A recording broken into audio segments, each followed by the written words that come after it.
Hi guys, പുതിയ വീഡിയോയിലേക്ക് എല്ലാവർക്കും സ്വാഗതം. ഞാനൊരു കഥ പറയാം.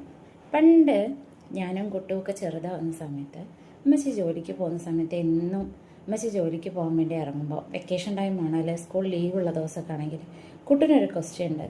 ഉമ്മച്ചി ഞാനും വരട്ടെ, എന്നെയും കൊണ്ടുപോവോ.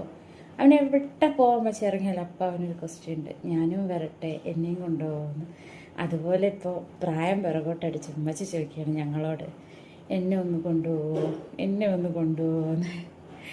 അങ്ങനെ ഞങ്ങൾ ഇന്നത്തെ യാത്രയിൽ ഞങ്ങളുടെ കൂടെ ഉമ്മച്ചിയുണ്ട്. ഉമ്മച്ചി മാത്രമല്ല, കുട്ടും ഉണ്ടായിരുന്നു. ഞങ്ങൾ 5 പേരും കൂടി തുടങ്ങിയ യാത്രയായിരുന്നു. പക്ഷേ യാത്ര സ്റ്റാർട്ട് ചെയ്തപ്പോൾ തന്നെ അവന് വൊമിറ്റിങ് കാര്യങ്ങളൊക്കെ ആയിട്ട് അവൻ തിരിച്ച് വീട്ടിലേക്ക് ഉണ്ടാക്കി. ഞങ്ങൾ 4 പേരും കൂടിയാണ് യാത്ര തിരിച്ചത്. ഞങ്ങൾ സ്ഥിരം പോകുന്ന സ്ഥലമാണ് വയനാടെങ്കിലും സ്ഥിരം കാണാത്ത കുറച്ച് സ്ഥലങ്ങൾ എക്സ്പ്ലോർ ചെയ്യാനുള്ള പ്ലാനിൽ ഗൂഗിൾ മാപ്പ് തപ്പിയാണ് ഇറങ്ങിയത്. പോണ വഴിക്ക് ഏതെങ്കിലും നല്ല നല്ല സ്പോട്ട് കണ്ടാൽ അവിടെ ഇറങ്ങും. ഇത് അതുപോലെ ഇറങ്ങിയ ഒരു സ്പോട്ടാണ്. നമ്മൾ പുൽപ്പള്ളിക്ക് പോകുന്ന വഴിക്ക് നമ്മളെ മീനങ്ങാടിയിൽ നിന്ന് തിരിഞ്ഞ് കുറച്ചിങ്ങോട്ട് വന്നു കഴിഞ്ഞാൽ കാണുന്നൊരു നല്ല പ്രശാന്ത സുന്ദരമായ ഗ്രാമത്തിൻ്റെ അരികിലുള്ള ഒരു പുൽക്കാടല്ല, അവർ നട്ടുപിടിപ്പിക്കുന്നതാണ്. പശുവിനോ അല്ലെങ്കിൽ എന്തെങ്കിലും മൃഗങ്ങൾക്ക് തിന്നാൻ കൊടുക്കുന്ന പുല്ലാണ്. ഏക്കർ കണക്കോളം സ്ഥലത്ത് പരന്നിരിക്കുന്ന പുല്ലിൻ്റെ ഒരു കാട്. അപ്പം ഞങ്ങൾ അവിടെ ഇറങ്ങി പുല്ലൊക്കെ കണ്ടു. അതിൻ്റെ ഇടയിൽ നിന്ന് കുറേ ഫോട്ടോയും വീഡിയോയും ഒക്കെ എടുത്തു. അവരോട് ചോദിച്ചപ്പം അതിൻ്റെ ഉള്ളിലോട്ട് പോയത് ആ ഗ്യാപ്പ് കൂടെ കാണുന്നത് അതിൻ്റെ വലിയ പരന്ന് കിടക്കുന്ന സ്ഥലമാണ്. ഇതുപോലെ ഓരോ ഗ്യാപ്പ് കൂടെ ഇറങ്ങി അവിടെ എത്തണം. പക്ഷെ ഞങ്ങൾ പിന്നെ അങ്ങോട്ട് പോകാൻ പറ്റത്തില്ല പറഞ്ഞപ്പോൾ അവിടെ നിന്ന് കുറച്ച് ഫോട്ടോ ഒക്കെ അടിച്ച് തിരിച്ച് വണ്ടി കയറി വീണ്ടും യാത്രയാണ് അടുത്ത സ്പോട്ട് തപ്പിയിട്ട്. ഇതിനിടയ്ക്ക് ഞങ്ങൾ ഓരോ സ്ഥലത്ത് നിന്ന് ഫുഡൊക്കെ കഴിക്കുന്നുണ്ട് കേട്ടോ. അതും കൂടി ഈ വീഡിയോയിൽ ആഡ് ചെയ്യാനിട്ടാണ്. എല്ലാം കൂടെ ആകുമ്പോൾ ഒരുപാട് ലെങ്ത് ആവും. നമുക്ക് ഈ പ്രകൃതി ഭംഗി മാത്രം കണ്ട് അങ്ങനെ പോയാൽ പോരെ. അങ്ങനെ ഞങ്ങൾ പോകുന്നത് ബത്തേരിയുള്ളൊരു ജെയിൻ ടെമ്പിളിലേക്കാണ്. ഇങ്ങനൊരു സാധനം ഇവിടെ ഉണ്ടെന്ന് ഞങ്ങൾ അറിഞ്ഞിട്ടേ ഇല്ല. ഈ പറയുന്ന സുൽത്താൻ ബത്തേരി കൂടെ ഒരുപാട് തവണ അങ്ങോട്ടും ഇങ്ങോട്ടും എത്രയോ കാലങ്ങളായിട്ട് പോകുന്നുണ്ട്. പക്ഷെ ഇങ്ങനൊരു ടെമ്പിൾ ഇവിടെ ഉള്ള വിവരം ഇന്നാണ് ഞങ്ങൾ അറിയുന്നത്.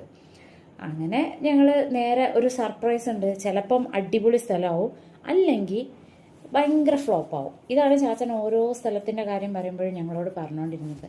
എവിടേക്കാണ് പോകുന്നത്, എങ്ങനത്തെ സ്ഥലമാണെന്നും നമ്മളോട് പറയില്ല. നിങ്ങൾ എൻ്റെ കൂടെ വരിക, ഞാൻ മാപ്പ് നോക്കിയിട്ടാണ് പോകുന്നത്. ചിലപ്പോൾ നമുക്ക് നല്ലൊരു സ്പോട്ട് കിട്ടും, അല്ലെങ്കിൽ ഭയങ്കര ഫ്ലോപ്പ് സാധനവും. രണ്ടായാലും സഹിച്ചേക്കാന്ന് പറയും. പക്ഷേ നമ്മൾ ഓരോ സ്ഥലത്ത് എത്തുമ്പോഴും നല്ല നല്ല സ്ഥലങ്ങളാണ് കണ്ടത്. ഇത് നല്ല അടിപൊളി ഒരു ടെമ്പിളായിരുന്നു. ഏറ്റവും കൂടുതൽ പഴക്കേറിയ ജെയിൻ ടെമ്പിളാണെന്നാണ് പറയുന്നത്. ഓരോ ഭാഗങ്ങളൊക്കെ പൊളിഞ്ഞിട്ടൊക്കെ ഉണ്ട്. ഒരു കൽമണ്ഡപം അങ്ങനെ പറയാൻ പറ്റുള്ളൂ ഇതിനെ. സ്ക്വയർ ഷേപ്പിലുള്ള, പിന്നെ കപ്പിൾസിൻ്റെ വിരഹകേന്ദ്രമാണെന്ന് തോന്നുന്നു. ഒരുപാട് കപ്പിൾസ് അവിടെ ഉണ്ട്. പിന്നെ കുറേ നോർത്ത് നിന്ന് വന്ന ടൂറിസ്റ്റുകളാണ്, നമ്മളെ നാട്ടിൽ നിന്നുള്ളവരല്ല. കൂടുതലും ഹിന്ദി സംസാരിക്കുന്ന ആൾക്കാരാണ്, അധികം നോർത്ത് നിന്ന് വന്ന ആൾക്കാരാണ്. അങ്ങനെ ഞങ്ങൾ അവിടെയൊക്കെ ഇറങ്ങി കുറേ ഫോട്ടോസ് എടുത്തു, വീഡിയോസ് എടുത്തു. നല്ല വെയിലാണ്, അതുകൊണ്ട് മറ്റേ സായിപ്പന്മാരമാതിരി തൊപ്പിയൊക്കെ വെച്ചാണ് ഞങ്ങൾ ഇറങ്ങിയത്. വേറൊന്നുമല്ല, വെയിൽ കൊള്ളാനാവാഞ്ഞിട്ടാണ്. കുഞ്ഞൂസ് പണ്ടൊന്നും തൊപ്പി വെക്കാൻ സമ്മതിക്കാറില്ലായിരുന്നു. അവൻ തൊപ്പി വെക്കുമ്പോഴത്തേക്ക് ഊരി എറിയും. ഇപ്പം എന്താണെന്നറിയില്ല, നല്ല ക്രൈസ് ഉണ്ട്. ഇനി വെയിൽ കൂടിയത് കൊണ്ടാണോ ഞങ്ങൾ തൊപ്പി വെച്ച് കണ്ടുകൊണ്ടാണോ എന്നറിയില്ല, മൂപ്പരും തൊപ്പി വെക്കാൻ തയ്യാറായിട്ടുണ്ട്. ഇതേ കണ്ടില്ല, തൊപ്പി വെച്ച് തൊട്ടിട്ട് വേറൊരു സായിപ്പ് വീഡിയോ എടുത്തുകൊണ്ടിരിക്കുന്നത്. ഇതിൻ്റെ കാര്യം പറയാത്തതാണ് നല്ലത്. വലിയ ഐഡിയ ഒന്നുമില്ല ഫോൺ എങ്ങനെ ഉപയോഗിക്കേണ്ടത്, ടച്ച് ഫോണെന്ന്. എന്തൊക്കെയോ അങ്ങോട്ടും അവിടെയും ഇവിടെയും കുത്തി വലിച്ച്. കുഞ്ഞു എങ്ങനെയാണോ ഫോൺ ഉപയോഗിക്കുന്നത് അതുപോലെ തന്നെ അമ്മച്ചി ഉപയോഗിക്കുന്നത്. കുഞ്ഞിനും വലിയ നിശ്ചയമില്ല, അമ്മച്ചിക്കും വലിയ നിശ്ചയമില്ല. ഒരുപക്ഷെ കുഞ്ഞിനും അപ്കമ്മിങ് ആയിട്ട് പഠിച്ചുകൊണ്ടിരിക്കുക വെച്ചാൽ. പക്ഷേ അമ്മച്ചിൻ്റെ കാര്യം കഷ്ടമാണ്. ചിലപ്പോൾ എവിടെയെങ്കിലുമൊക്കെ കുത്തി എന്തെങ്കിലുമൊക്കെ വരും. ഒരു ദിവസം എൻ്റെ ഒരു ഫോട്ടോ FB-യിലുണ്ട് പോസ്റ്റ് ചെയ്തേക്കുന്നത്. അപ്പം ഞാൻ പോയി ചോദിച്ചു, അമ്മച്ചി നിങ്ങളെന്താ FB-യിൽ എൻ്റെ ഫോട്ടോ ഒക്കെ ഇട്ടിട്ടുണ്ട്? അയ്യോ ഞാൻ അറിഞ്ഞില്ല, എപ്പം എവിടെയോ പിടിച്ച് കൃത്യപ്പോൾ എങ്ങനെയോ വന്നു പോയ ഫോട്ടോ ആണ്.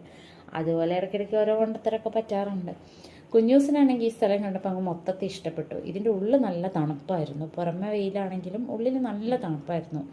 ഫ്ലോറിലും തണുപ്പായിരുന്നു, അതിൻ്റെ ഉള്ളിൽ നിൽക്കാനും നല്ല തണുപ്പായിരുന്നു. പണ്ടത്തെ കൺസ്ട്രക്ഷനൊക്കെ അങ്ങനെയാണല്ലോ, എന്തോ ഒരു പ്രത്യേകതകളുണ്ടാവും. അവർ ഈ കാറ്റിൻ്റെയും ക്ലൈമറ്റിൻ്റെയൊക്കെ ഗതിയും കാര്യങ്ങളും ഒക്കെ നോക്കിയൊക്കെയാണല്ലോ ഉണ്ടാക്കുക. അതുകൊണ്ട് തന്നെ പണ്ടുള്ള കൺസ്ട്രക്ഷനിലെല്ലാം വീടിൻ്റെ അകത്ത് നിൽക്കാനൊക്കെ നല്ല തണുപ്പാണല്ലോ. പഴയ വീട് ഓടിട്ട വീടിനൊക്കെ അകത്ത് നിൽക്കുന്ന ആ ഒരു തണുപ്പൊന്നും ഇപ്പം നമ്മളെ വീട്ടിനകത്ത് നിൽക്കുമ്പോൾ ഒന്നും കിട്ടില്ലല്ലോ, ടെറസിട്ട വീട്ടിലോട്ട് വരുമ്പോൾ. അതുപോലെ തന്നെയാണെന്ന് തോന്നുന്നു, ആ ടെമ്പിളിനകത്ത് നിൽക്കുമ്പോൾ നല്ല തണുപ്പായിരുന്നു. അവിടെ ഒരു മറ്റേ ആട്ടുകല്ലുണ്ട്. അപ്പോൾ ഇവർ രണ്ടുപേരും കൂടി കുറേ നേരം ഇരുന്ന് അതിനകത്ത് ആട്ടി മച്ചി കാണിച്ചു കൊടുക്കുന്നുണ്ട്, അവനത് നോക്കി ചെയ്യുന്നുമുണ്ട്. അങ്ങനെയൊക്കെ കൂടി കുറച്ച് നേരം അതിനകത്ത് സ്പെൻഡ് ചെയ്തു. പിന്നെ അത് കഴിഞ്ഞപ്പോൾ മൂപ്പര് വേറൊരു പണി ഒപ്പിച്ചു. പറ്റിയ സ്ഥലം എന്ന് കണ്ടപ്പോൾ നൈസായിട്ട് അപ്പിയിട്ടു. സാധാരണ പുറത്ത് പോകുമ്പോൾ അപ്പിയിടാത്ത കുട്ടിയാണ് അവൻ. അവിടെ നല്ല കംഫർട്ട് തോന്നിയിരിക്കും, വീട് പോലെ അറിയാൻ പാടില്ല. എന്തായാലും ഡയപ്പറുണ്ട്, ഡയപ്പറിനകത്താണെങ്കിൽ പോലും അവൻ പുറത്ത് പോകുമ്പോൾ അപ്പിയിടാറില്ല. അങ്ങനെ പിന്നെ ഞങ്ങൾ പുറത്ത് വന്ന് അവിടെ അടുത്തുണ്ടായിരുന്ന പെട്രോൾ പമ്പിൽ കയറി ക്ലീനൊക്കെ ചെയ്ത് ഡയപ്പറൊക്കെ മാറ്റിയിട്ടാണ് വീണ്ടും യാത്ര സ്റ്റാർട്ട് ചെയ്തത്. ഇതവിടുത്തെ ഒരു കിണറാണ് കേട്ടോ, നല്ല ആഴമുണ്ട്. അതിനകത്തോട്ട് നോക്കാനുള്ളൊരു കോൺഫിഡൻസ് ഒന്നും എനിക്കില്ലാത്തതുകൊണ്ട് ക്യാമറ വെച്ചിട്ടാണ് ഞാൻ എടുത്തത്. കണ്ടില്ല, അതിന് അടിയിലായിട്ട് വെള്ളമൊക്കെ കാണുന്നത്. ചാച്ചൻ അപ്പോഴേക്കും പോയി ഇതിൻ്റെ ഒരു ഫുൾ ഔട്ട്ലൈൻ വീഡിയോ കറക്റ്റായിട്ട് എടുത്തിട്ടുണ്ടായിരുന്നു. നോക്കിക്ക് നല്ല നല്ല ഭംഗിയുണ്ടായിരുന്നു ആ ഒരു വീഡിയോ കാണാൻ. പിന്നെ ഇതിൻ്റെ ഡീറ്റെയിലിങ്ങും എന്തൊക്കെയൊക്കെയോ പറയുന്നുണ്ട്. എനിക്ക് പിന്നെ ഇങ്ങനെ പറഞ്ഞ സാധനങ്ങളൊന്നും, പണ്ടേ ഞാൻ ഹിസ്റ്ററിയിൽ വീക്കാണ്. എങ്ങനെയൊക്കെയോ തട്ടിമുട്ടി ഒപ്പിച്ചതാണ്. ചിലർ പറയല്ലോ ഓർക്കാൻ ഇഷ്ടപ്പെടുന്ന ഭയങ്കര നല്ല കാലം എന്ന് പറയുന്ന സ്കൂളിൽ പോയ കാലമാണ്, നമ്മൾ അറിയാത്ത പ്രായത്തിൽ ജീവിച്ചതാണ് ഏറ്റവും നല്ല ജീവിതം എന്നൊക്കെ. പക്ഷെ ഞാനൊരിക്കലും അങ്ങനെ പറയില്ല. ഫ്രണ്ട്സും കുട്ടിക്കാലും കച്ചറ കളിയൊക്കെ ഉണ്ടെങ്കിൽ പോലും ഞാൻ എൻ്റെ ജീവിതത്തിൻ്റെ എല്ലാ സെക്കൻഡും ഒരുപോലെ അങ്ങനെ ആസ്വദിച്ച് പോകുന്ന ഒരാളാണ്. പക്ഷെ സ്കൂൾ കാലം എനിക്ക് ഭയങ്കര കട്ടിയായിരുന്നു. കാരണം എന്നെക്കൊണ്ട് താങ്ങൂലായിരുന്നു ഈ പറയുന്ന സ്കൂളിലെ പഠിത്തവും ഒക്കെ. ഭയങ്കര കഷ്ടപ്പാടായിരുന്നേ. എങ്ങനെയൊക്കെയോ ഒപ്പിച്ചത് ഓരോ സബ്ജക്റ്റൊക്കെ. എന്നെപ്പോലെയുള്ള വേറെ ആൾക്കാരുണ്ടാവുമായിരിക്കും, ഞാനങ്ങനെയാണ്. ഭയങ്കര പഠിപ്പിച്ചിട്ടൊന്നും അല്ലായിരുന്നു, ഭയങ്കര മോശമല്ലായിരുന്നു, മിഡിൽ ബെഞ്ചറായിരുന്നു. പക്ഷേ എനിക്ക് ഭയങ്കര കഷ്ടപ്പാടായിരുന്നു ഈ കണക്കും കെമിസ്ട്രിയും ബയോളജിയൊക്കെ. അതീവ പരിതാപകരമായിരുന്നു എൻ്റെ അവസ്ഥ. അതുകൊണ്ട് തന്നെ ഞാനിങ്ങനെ ഉണ്ടായ സ്ത്രീ വർഷങ്ങൾ, ഈ പറയുന്ന ടെമ്പിളിൻ്റെ ഹിസ്റ്ററീസ്, ഇതൊന്നും എനിക്ക് വലിയ ധാരണ ഉണ്ടാവില്ല. ആരെങ്കിലും എന്തെങ്കിലും പറഞ്ഞാൽ നമുക്ക് ആവശ്യമുള്ളതാണെങ്കിൽ കേൾക്കും, അല്ലെങ്കിൽ എന്ന് പറഞ്ഞ് നിൽക്കും. പിന്നെ എങ്ങനെയൊക്കെ സംസാരിച്ച് ഒപ്പിക്കൂട്ടോ എല്ലാവരുടെ അടുത്തും. വായിലെ നാക്ക് വെച്ചാണ് നമ്മൾ അന്നും ഇന്നും ഒക്കെ ജീവിക്കുന്നത്. അങ്ങനെ അവിടുന്ന് ഞങ്ങൾ വീണ്ടും യാത്ര തിരിച്ചു. നല്ല ഭംഗിയുള്ള വഴിയോരങ്ങളായിരുന്നു. കുറേ നല്ല നമ്മുടെ വാഗപ്പൂവില്ലേ, എനിക്ക് ഭയങ്കര ഇഷ്ടമാണ് കേട്ടോ. നല്ല ഭംഗിയാണ് കാണാൻ. ആ വാഗ ഇങ്ങനെ കാണുന്നിടത്ത് നിന്നൊക്കെ വീഡിയോ എടുത്തു. ഞങ്ങൾ നെക്സ്റ്റ് പോയിൻ്റ് ഒരു ചെക്ക് ഡാമാണ്. ഇതും ചാച്ചൻ സർപ്രൈസ്ഡ് ആയിട്ട് ഞങ്ങളോട് പറയാതെ കൂട്ടിക്കൊണ്ട് പോയത്. ചെന്നപ്പോൾ നല്ല ഭംഗിയുള്ള ഒരു സ്ഥലം. അവിടെ വേലിയൊക്കെ കെട്ടിയിട്ടുണ്ട്, നല്ല വലിയ കയറൊക്കെ വെച്ചിട്ട്. അതിൻ്റെ ഉള്ളിൽ കൂടെ നുഴഞ്ഞാണ് എല്ലാവരും അകത്തോട്ട് കയറുന്നത്. ഞങ്ങൾ അതുപോലെ നുഴഞ്ഞ് കയറി വന്നപ്പോൾ നല്ല ഭംഗിയുള്ള സ്ഥലം കേട്ടോ.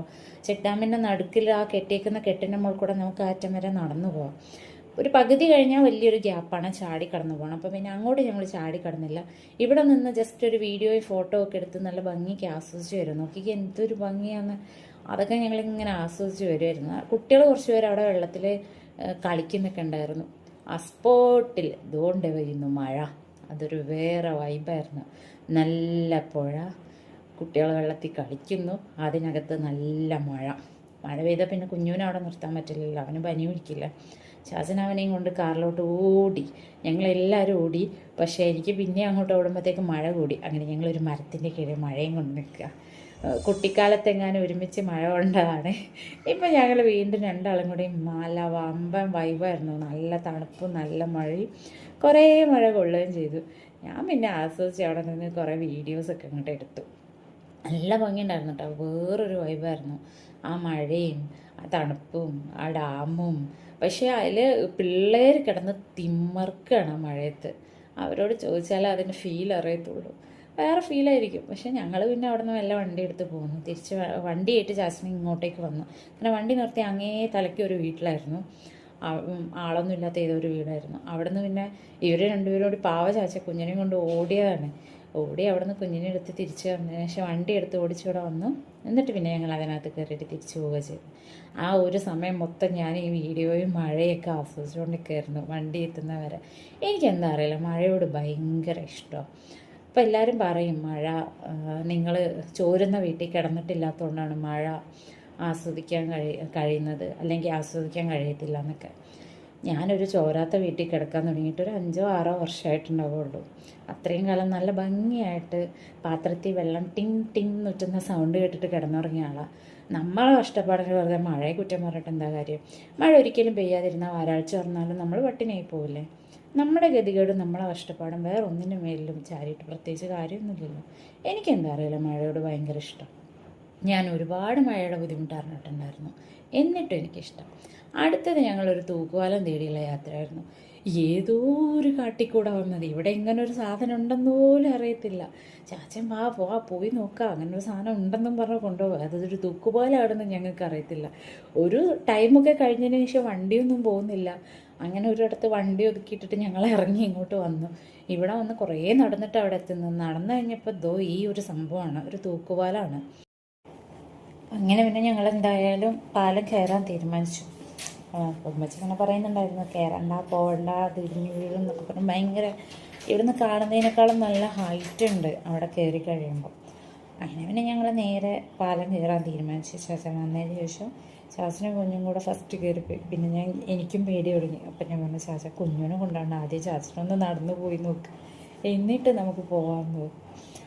അങ്ങനെ ഞങ്ങൾ കയറി നടന്നപ്പം കുഴപ്പമൊന്നുമില്ല, നല്ലൊരു പാലം തന്നെയാണ്. പക്ഷെ ചില ഭാഗത്തൊക്കെ ഇളകുന്ന മാതിരിയൊക്കെ തോന്നുന്നുണ്ട്. പക്ഷേ അവർ നടക്കുന്ന എന്നുള്ളൊരു കോൺഫിഡൻസിൽ ഞങ്ങളങ്ങ് കയറി. വലിയ പ്രശ്നമൊന്നുമില്ല, പക്ഷെ എന്നാലും നല്ല പേടിയുണ്ട്. ആ അറ്റം വരെ നടന്നു പോകാൻ വേണ്ടി ചാച്ചന് നല്ല ആഗ്രഹം ഉണ്ടായിരുന്നു. ചാച്ചൻ കുറേ ദൂരം വരെയൊക്കെ അങ്ങനെ നടന്നു കിട്ടും. ഞങ്ങൾ പിന്നെ അതിൻ്റെ ആ ഒരു സ്റ്റാർട്ടിങ് പോയിന്റിൽ നിന്ന് 3-4 ഫോട്ടോസൊക്കെ എടുത്തു. വലിയ കുഴപ്പമില്ലാത്ത രീതിയിൽ. കുഞ്ഞൂനാണെങ്കിൽ അറ്റം വരെ പോകാൻ അതിനേക്കാളും വലിയ ക്രേസ്. അവനെങ്ങ് ഇറക്കി വിടാം, അവൻ നടന്നു പൊക്കോളാം എന്നുള്ള ഭാവമാണ്.